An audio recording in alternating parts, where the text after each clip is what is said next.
Hello friends, आप Mukesh Goyal. I hope कि आप सारे बहुत अच्छे हैं। और फ्रेंड्स, आपके लिए खुशखबरी है कि राजस्थान पब्लिक सर्विस कमीशन ने राजस्थान ने कुछ वैकेंसीज़ निकाली है कॉलेज लेक्चरर के लिए। तो आपके लिए बड़ी अच्छी खुशखबरी है, आप अच्छे से तैयारी करें।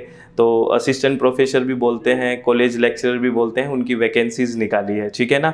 तो कौन कौन से सब्जेक्ट में वैकेंसीज़ हैं, कौन कौन से सब्जेक्ट के लिए निकाली हैं, नंबर ऑफ पोस्ट कितनी हैं, इसकी एलिजिबिलिटी क्राइटेरिया क्या है, फॉर्म भरने की डेट क्या है, एज मिनिमम और मैक्सिमम कितना है, ये कुछ मैं यहाँ आपको डिस्कस करके बता देता हूँ। थोड़ा हम डिस्कशन कर लेते हैं इस बारे में। लेकिन अगर आपको फुल डिटेल में जानना है तो आरपीएससी की वेबसाइट पे जाएं आप, राजस्थान पब्लिक सर्विस कमीशन, और वहाँ पे जाके आपको एडवर्टाइजमेंट पूरा मिल जाएगा। जो इंटरेस्टेड है प्लीज़ उस वेबसाइट पे जाके आप उस एडवर्टाइजमेंट को आप है ना डाउनलोड कर लें और प्रॉपरली उसको देखें कि क्या क्या चीज़ें हैं, क्या क्या सब्जेक्ट्स में हैं, कितनी सीट्स हैं, वो आप देख लें अच्छे से, ठीक है। तो बहुत अच्छी खुशखबरी है, ठीक है ना फ्रेंड्स। तो आप इसको सीरियसली लीजिए और अच्छे से तैयारी कीजिए बहुत बढ़िया से, और भगवान करे आपका हो जाएगा, अच्छे से तैयारी करोगे तो हम कुछ सब्जेक्ट्स की बात कर लेता हूँ मैं कि कौन कौन से सब्जेक्ट्स में वैकेंसीज आई हैं। तो बॉटनी में आई है वैकेंसी, ठीक है, केमिस्ट्री में है, मैथ में है, फिजिक्स में है, जूलॉजी में है, ठीक है। सारे सब्जेक्ट्स मैं आपको एक बार दिखा देता हूँ कॉलेज लेक्चर के लिए। नंबर ऑफ वैकेंसीज वगैरह आप देख लेना प्लीज़ वेबसाइट पे जाके। ABST में, बिजनेस एडमिनिस्ट्रेशन में, EAFM और टेक्सटाइल डाइंग एंड पेंटिंग में, ठीक है, जियोलॉजी में, लॉ में, ड्राइंग एंड पेंटिंग में, economics, English, geography, Hindi, history, sociology, music, ठीक है, म्यूजिक में है, और philosophy, political science, public administration, Sanskrit, Urdu, home science के ये कई सारे पार्ट रह गए। यहाँ में अलग अलग ब्रांचेज हैं। होम साइंस का जो फूड न्यूट्रिशन है, होम साइंस का एजुकेशन एक्सटेंशन है, होम साइंस का होम मैनेजमेंट है, और होम साइंस का चाइल्ड डेवलपमेंट है, और होम साइंस में ही क्लोथिंग टेक्सटाइल से इनमें वैकेंसीज़ हैं, ठीक है।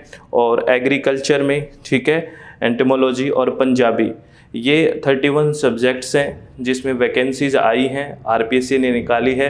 तो प्लीज़ आपको इसको सीरियसली लेना है, बहुत अच्छे से, बहुत अच्छा मौका है, अच्छे से तैयारी करनी है। और इसकी वैकेंसी की जितनी भी एडवर्टाइजमेंट है ना, आप प्लीज़ डाउनलोड कर लेना आरपीएससी की वेबसाइट पे जाके, पूरा अच्छे से पढ़ लेना कैसे क्या होगा।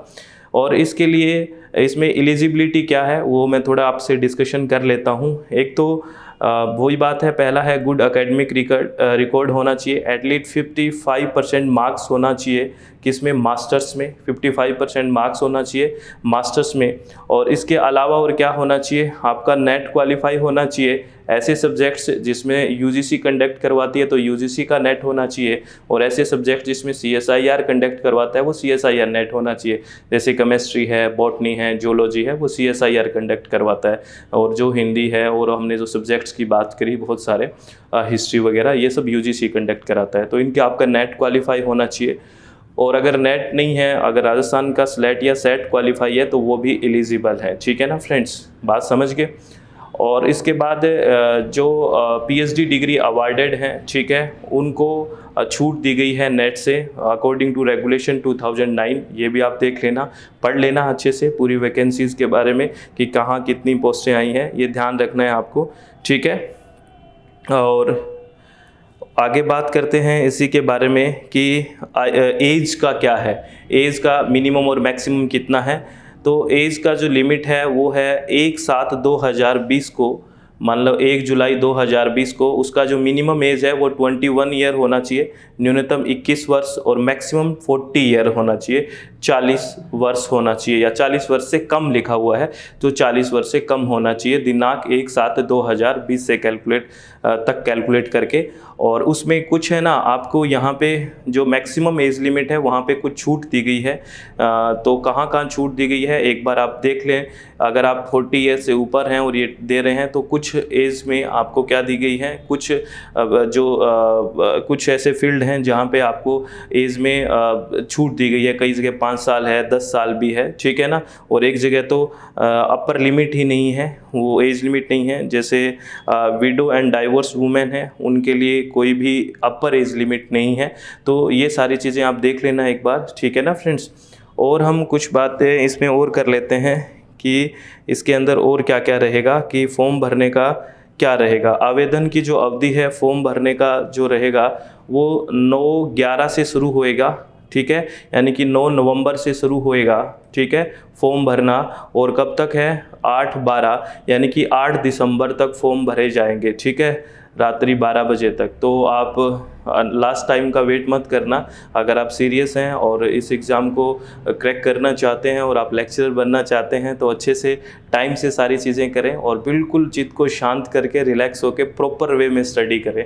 ऐसे नहीं है कि भागा दौड़ में कुछ करना है, ठीक है। और इसमें अगर बहुत सारी, कब इसके फॉर्म वाली बात तो होगी, सिलेबस वगैरह की जो बात है कि क्या सिलेबस आएगा, पेपर का पैटर्न क्या रहेगा और कितने मार्क्स का रहेगा, ये सारा आरपीएससी अपनी वेबसाइट पे डाल देगी। तो ये सारा आप आरपीएससी की वेबसाइट पे जाके देख लेना। अभी तक इस बारे में सिलेबस और पैटर्न के बारे में डाला नहीं है। अगर हम ओल्ड पेपर की बात करें कि आरपीएससी कैसे लेता है, तो वो 3 पेपर लेता है। 2 पेपर आपके सब्जेक्ट के ऑब्जेक्टिव टाइप ही होता है और एक राजस्थान स्पेशल रहता है पेपर 3rd, ठीक है, राजस्थान स्पेशल होता है वो। तो राजस्थान के बारे में पूछते हैं, राजस्थान का ज्योग्राफी के बारे में, राजस्थान की इकोनॉमी के बारे में, राजस्थान की पॉलिटी के बारे में, राजस्थान की हिस्ट्री के बारे में, ये सारे इस तरह से। और राजस्थान का कुछ करंट में चल रहा है उसके बारे में बहुत सारे क्वेश्चंस पूछे जाते हैं। एक स्पेशल पेपर रहता है राजस्थान स्पेशल, तो ये रहता है, ठीक है। अभी नया क्या सिलेबस डालते हैं, क्या पैटर्न डालते हैं, वो भी आरपीएससी जल्दी ही अपनी वेबसाइट पे डाल देंगे। तो आप उसकी आरपीएससी की वेबसाइट को चेक करते रहें, विजिट करते रहें, ठीक है ना फ्रेंड्स। तो ये सारी की सारी बात थी जो वैकेंसी आई हुई हैं और आपके लिए बहुत अच्छी खुशखबरी है फ्रेंड्स। बिना किसी टेंशन के चित्त को शांत करके बड़ा अच्छा मौका है, ठीक है। आप जाएं, अपीयर होएं और अच्छे से एग्ज़ाम को दें, ठीक है ना। और मेरी शुभकामनाएं आपके साथ हैं कि आप ईमानदारी से मेहनत करेंगे हम तो ज़रूर हमें कामयाबी मिलेगी। और मैं एक इन्फॉर्मेशन फिर दे देता हूँ फ्रेंड्स कि आपका जो यूजीसी नेट का जो पेपर 1 है, जो कंपलसरी पेपर है, उसके रजिस्ट्रेशन ओपन है। अगर आप विलिंग हैं तो रजिस्ट्रेशन करवा सकते हैं। और पेपर 2 जिसका इन्वायरमेंटल साइंस हो, कोड नंबर 89, उनके भी रजिस्ट्रेशन ओपन है। अगर आप उसमें विलिंग हैं तो आप रजिस्ट्रेशन करवा सकते हैं। आप खुश रहिए, अच्छे से तैयारी करिए बिना किसी टेंशन के। All the very best. Thank you, thanks a lot friends.